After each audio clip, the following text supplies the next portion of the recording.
So today on the call, we have Cole Davids. Cole, how are you doing, sir? Hey man, my latest philosophy is I say to people I'm too young to complain. I leave that to the older folk. I love that. I love that.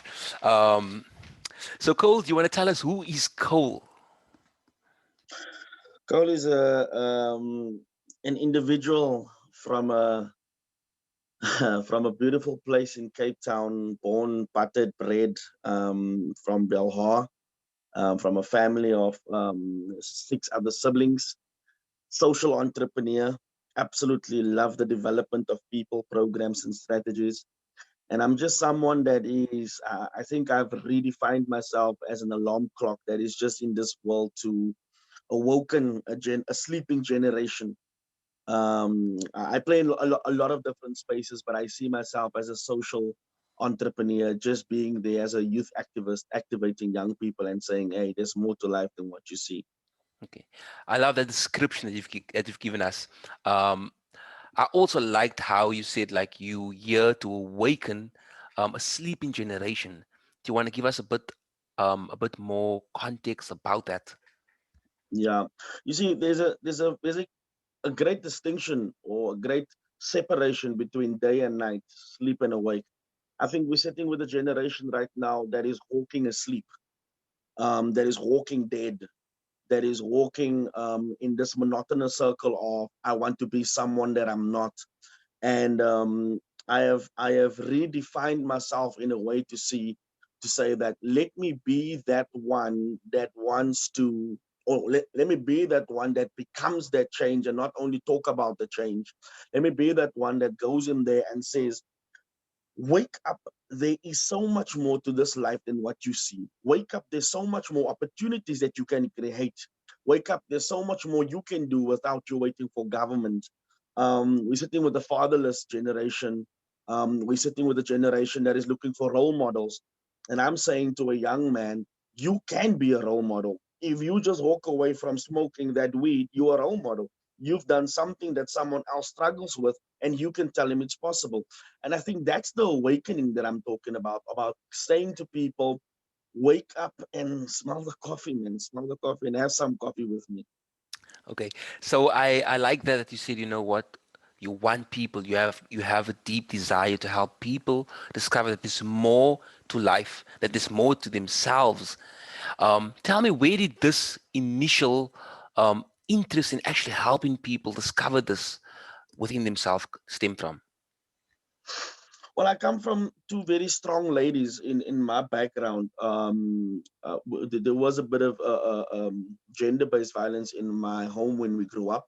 And I think one day I stood outside while everything was happening inside, and I had to tell myself there's more to life than what is happening in my house right now.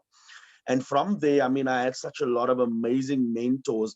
I had mentors that used to introduce me like so crazy. The one mentor would say, ladies and gentlemen, he's a poet, he's a dancer, he's a this, he's a that. And then they'll say my name, and I will be shocked. I will like, are you really introducing me right now? But he was trying to tell me there's more to you than what you see.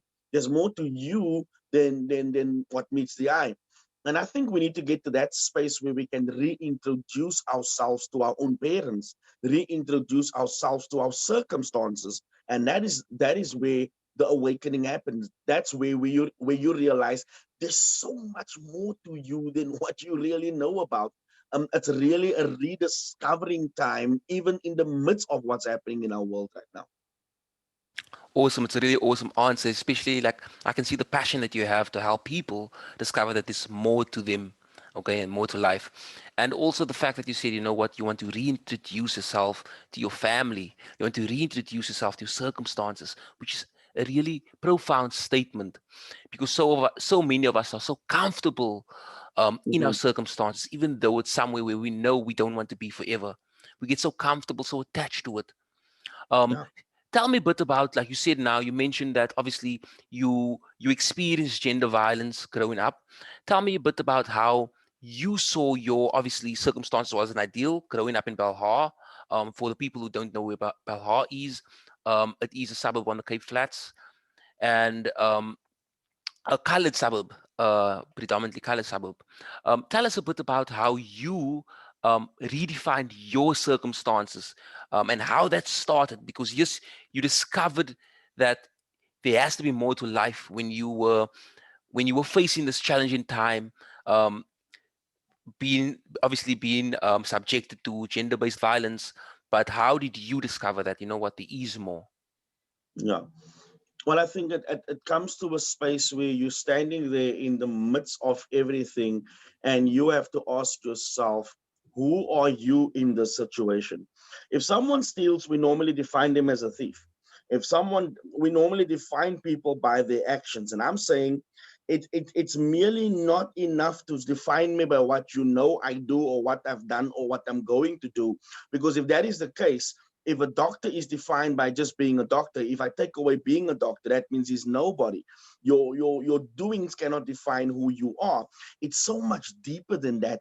It's I've got this philosophy where I say that I'm a mess, and every day I try to be less of a mess so I can be a message to people. I think it's in my mess that I realize that I've got a message. It's when I saw what's happening in my home. It's when I saw what's happening around my community that I realized in this mess, if I can try to be less of this mess, I am rediscovering my strengths. I'm rediscovering the endurance that was placed inside of me.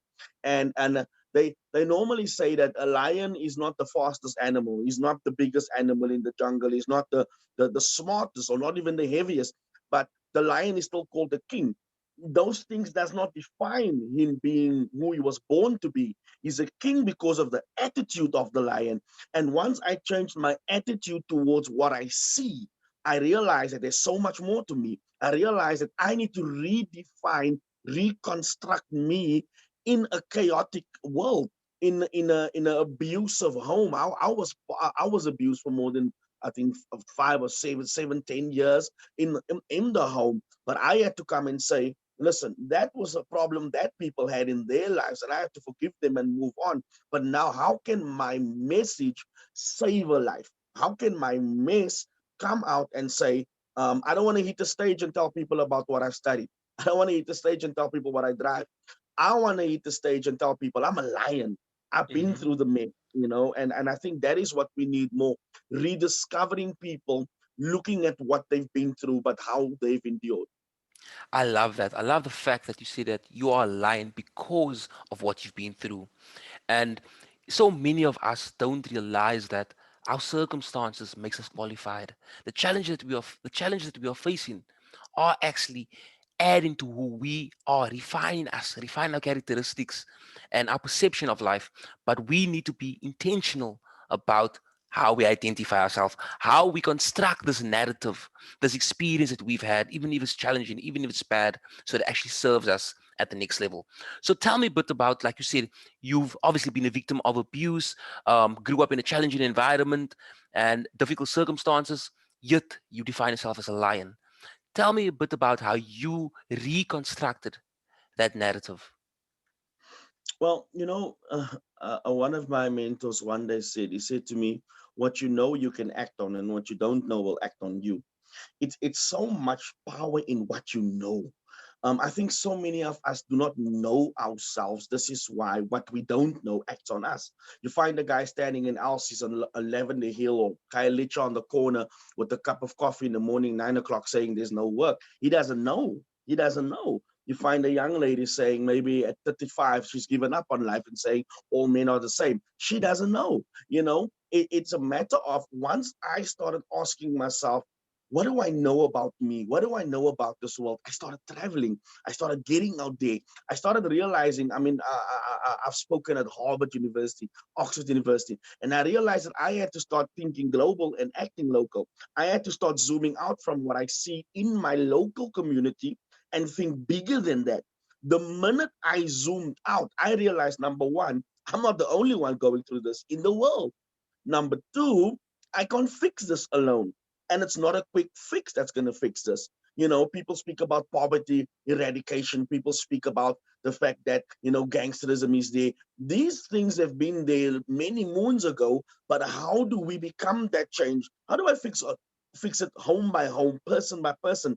It's when you look in the mirror and say, I'm going to be the different one.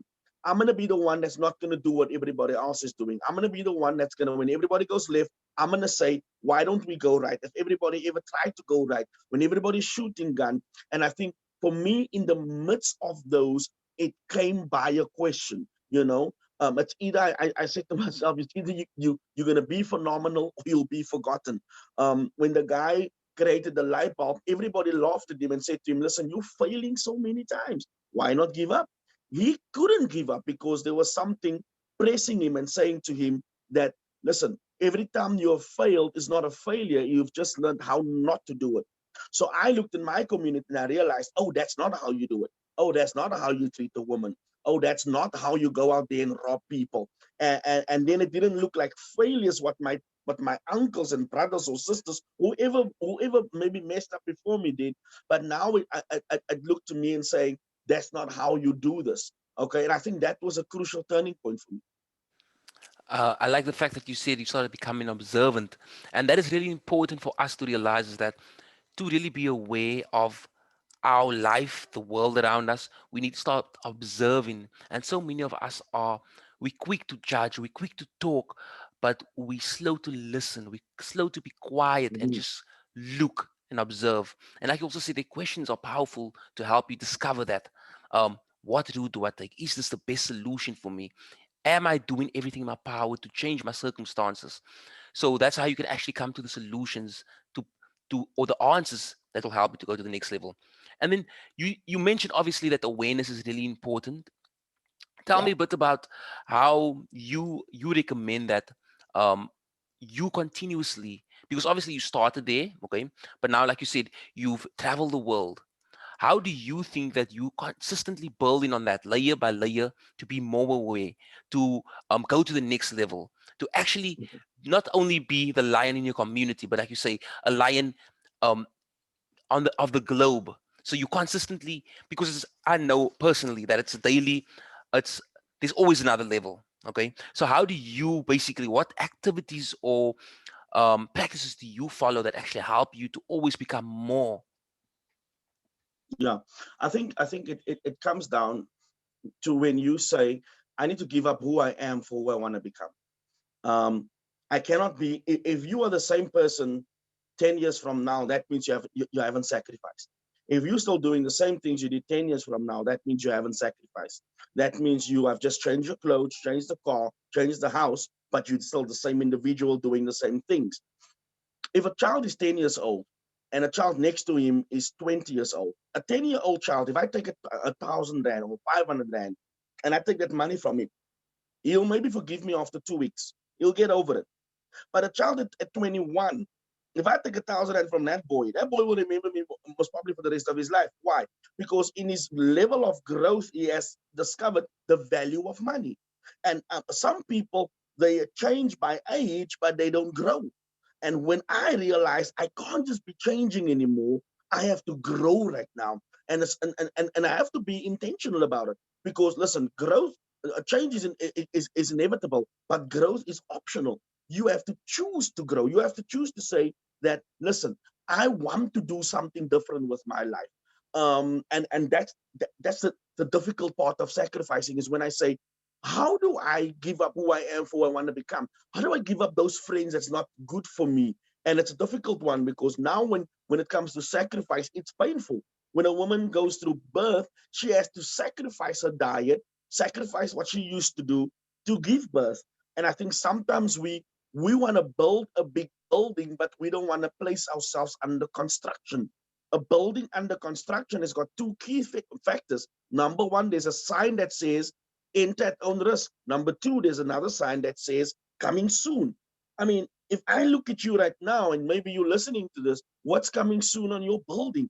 When we look at you, when you look at yourself, what do you have to look forward to? And then you put up that sign that says enter at own risk, which means I can't just be allowing anyone in this life right now. I'm busy growing. I'm busy finding me. And it's a hectic part of rediscovering who you are, because now you realize there's some things that I thought I liked, but I never really liked it. I only went with it because I wanted to fit in. And I have unsubscribed from being a puppet in the puppet's master's game called the public. I just don't do that anymore. Yeah, and that's obviously what makes you a lion, like you said, because you can't subscribe to the status quo. You have to be different. You have to obviously create that, distinguish yourself. And I always say this: the importance is to distinguish yourself, but not necessarily say that I am better than you. Instead, I am different based on the actions I take, the decisions I make, and we can all be different because we are all unique. We all have a gift inside of us, but it's up to us, like you said, to start saying, "I'm going to be intentional about this. I'm going to be intentional about the building I'm actually constructing." So I like that, and then I also really like the quote you mentioned there is that change is inevitable, but growth is optional. Okay. So tell me a bit about how you manage the optional part of growth, because we all face downtimes, especially now with the whole coronavirus that came up. It impacts all of us. Tell me a bit about how you manage when the tough times come, the inevitable tough times where you are feeling down. How do you manage to still say, you know what? Yes, growth is optional, but for me, it's priority. Yeah, I'm gonna sum it up with one word. I jump. I jump. What does it mean? Jump meaning that I get on that mountain. I take all my gifts and my talents on my bag, in a bag, on the back of my of myself, and I stand on that mountain. And here's the problem: a lot of us are gifted, talented, skillful, but we don't jump. We don't take that risks. We don't build lasting relationships. We talk about it, but we never do it. And even now in the pandemic, people have now used the pandemic to become as an excuse to limit your ability and your gifting. When last have you jumped? When you get on that mountain of life, listen, you're going to have that whether you jump or not. You're going to be scared whether you jump or not. The good thing when you jump from that mountain of possibility is maybe the first time when you jump, your parachute won't open. The gift won't be so good for you. Maybe someone else will be more gifted than you. But listen, you get back on that mountain. You put that bag back on your back and you say, listen, I'm a jump. And when that parachute opens and another young man looks up and he says, who do I want to be like? And he sees, there's that guy Cole. Immediately he sees that parachute open. That man made it. He did something with his life. And I think for me, even during this time, I jumped. My guy, there's sometimes I jumped that, hey man, my legs were sore of all the hurt. Ideas didn't work, concepts didn't work, companies failed. But I jumped again. I went back on that mountain and I jumped again. Why? Because listen, the gift will never die. The gift is God given. And so if you just get the endurance and commitment to it, and we struggle, oh my word, do we struggle with commitment? Commitment. Some of us want to be bribed to be committed. We need to be promised something. I see a young person might be listening to this in matric, and someone has to promise you something before you get committed to study. It can't be the case. Someone said to me the other day, how much do I pay them for them to study? Do I give them a stipend? I asked them, hey, are you in the Sasaki or something? Why must I pay you to do something with your life? Jump. And I think one of the most important things in this crazy epidemic and what's happening outside is jump, jump, jump. The parachute will open. It eventually can. Listen, winter's only a season, man. It can't rain forever. It must start coming right. But are you ready when the seasons are changing, or are you one that wants to force it to happen? How stupid is it for someone to stand outside with a thick jacket, but that season is gone. You look out of place. So you gotta be in sync, and you gotta be less suspicious and more sensitive to where you are. And I agree. I agree that it's very important for us to identify the season that we are in, because everything in life is seasonal. Like you said, even the pandemic happening right now, something that will pass in a year from now, 2 years from now, it'll be a memory. But what are we doing during this time? That is the important thing. What are we doing during the low times? How are we using this to pivot, to discover new opportunities out there? Because one of the key things that I've discovered is that the people who say they can't, okay, and the people who say they can, both of them are right. And during this whole pandemic, I've seen people make a lot of money. I've seen a lot of people also struggle. And the thing is that it doesn't necessarily mean, like you said, the first time the parachute's going to open, but now a new way of living in terms of or doing business has emerged, and that's the internet. Because now we know that, listen here, this is not going away. This is something that everybody needed to do in order to actually get the work done. So why are so many of people sitting at home just being on Netflix instead of saying, how can I actually learn a skill that I know is going to pay off because this is the future? The pandemic just revealed to us, it actually forced us all to adapt to a new way of being. And so many people are stuck the old way. They want to hold on to the old. And I think that is also a problem, presents them with a problem. Because one thing that's helped us as human beings live here or be on this planet for so long is our ability to adapt. And to adapt Mhm. means that we say, you know what, I will be formless. I will go with what's happening around me here right now. I will see how can I shape into um, whatever is needed from me right now to go to the next level. Instead of saying I want to hold on to this form that I'm in. I love going into the office. Oh well, you're on lockdown. You can love how much you like going into the office. If you can't leave your house, so what? Um, Yeah. Now, Cole, also tell me a bit about. You mentioned obviously jumping off or jumping in general, and you use the analogy of jumping off the mountain and like as opportunities, going for your possibilities. Tell me a bit about how what is your relationship with fear, or how do you um, not feel or allow fear or anxiety to get the best of you? Because I think that is something that many people struggle with, that stops them. They're scared of, what if I actually try to jump and the outcome is worse than my current reality? Yeah. You see, one thing the pandemic has done, the pillars of this pandemic has been fear and isolation. We've been scared to go out and face the new normal, scared to go out and get back out there, and we have chosen to isolate now. And when I say isolate, I don't mean you've gotten the symptoms and you have to isolate.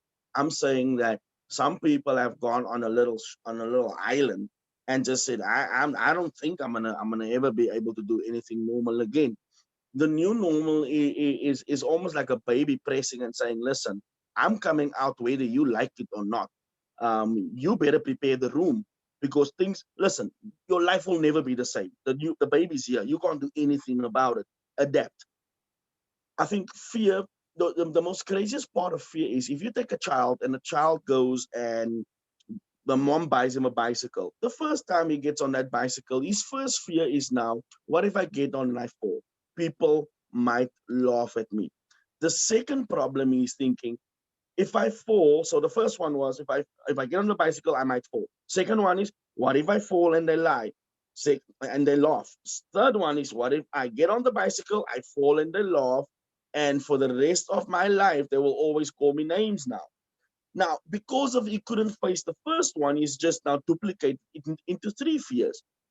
And I think we have made excuses, procrastinated regarding fear, rather than prioritizing and saying, I'm bigger than that. I'm better than that. You know, one thing about the human race is we are resilient.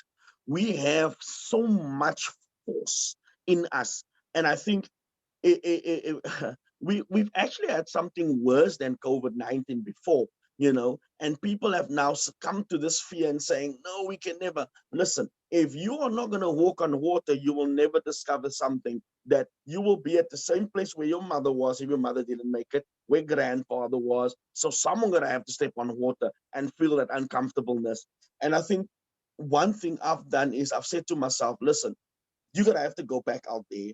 You're gonna have to bring hope in a hopeless world, and we were already in a hopeless situation out there, you know. But and this is where I say to you, this is where you look in the mirror and say, listen, let me just be the change.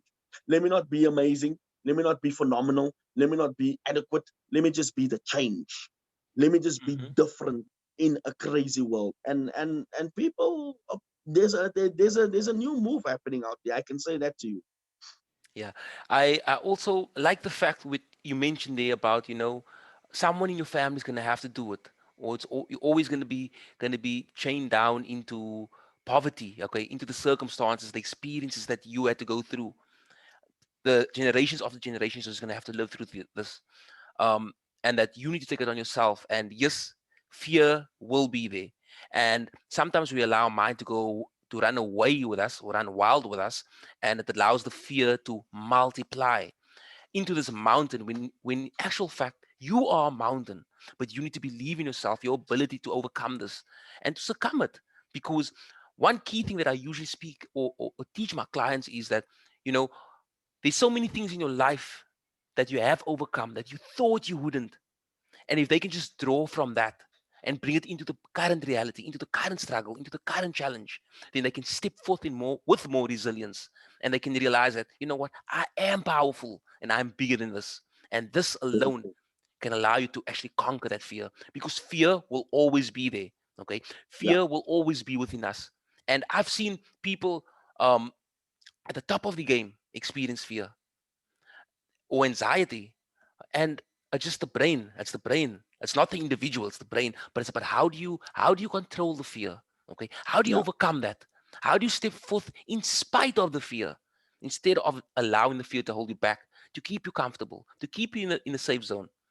um, so I like the fact that you said, you know what, this is my turn, this is my chance, this is my opportunity to actually rewrite the story of my lineage.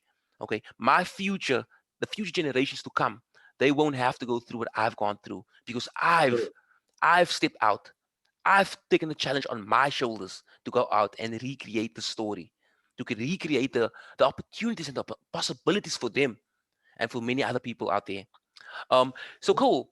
As we conclude, do you want to tell us first of all, where can people find you online? Well, if you basically just go to Google and put in Cole David, you'll find quite a few things about me over there. There's a few articles over there as well, few magazine publications that's available, and obviously on Facebook, Cole Davids as well. I'm on Instagram. I was very fortunate when I opened a lot of my accounts. There's no Cole David 044. It's just Mm-hmm. basically Cole Davids. And I believe social media has also played an important role right now over the last few years, or the last year while we were in this pandemic. So you can just basically Google it in Cole Davids, and you'll find all of my different pages, and Instagram or Twitter handles is all available over there. Okay. And then the last question, Cole, tell us, what is the if there's one piece of advice that you can give to anybody struggling right now, somebody finding themselves in a difficult situation, somebody doubting doubting themselves, doubting the fact that they'll ever be able to materialize their dreams.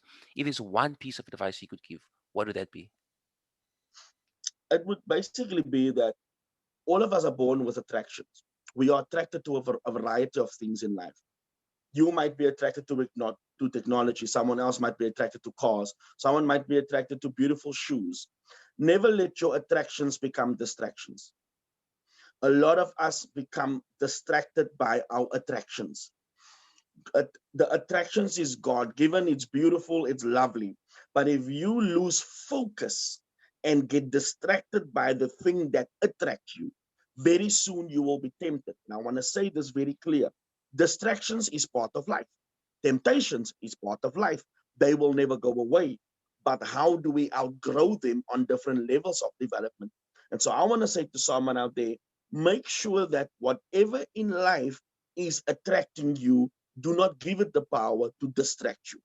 Always make sure that you stay focused on the original thing that said, listen, this is the thing that I love about me, about life, about family, and it cannot be a distraction. Sometimes it's so weird that the thing that loves you is or the thing you love the most becomes the thing that hurts you the most. The thing that you love the most is the thing that you worship the most. And so this is why a lot of people struggled during COVID time, because they couldn't get hold of breaking from the distractions because the attractions was too big. People were breaking into alcohol shops. People couldn't stay out of the church building while the church was at home, really. And now we became distracted after running off the building, but the attraction should have been the relationship. And so never let your attractions become distractions. That would be basically my words of wisdom. Thank you so much, Cole. I really appreciate the time you took to be on the call and share your journey with us, your insight and your wisdom, and basically your mission about how you going out there to actually awaken an entire generation. Thank you so much. Thanks for having me. Appreciate it. Thank you, Cole.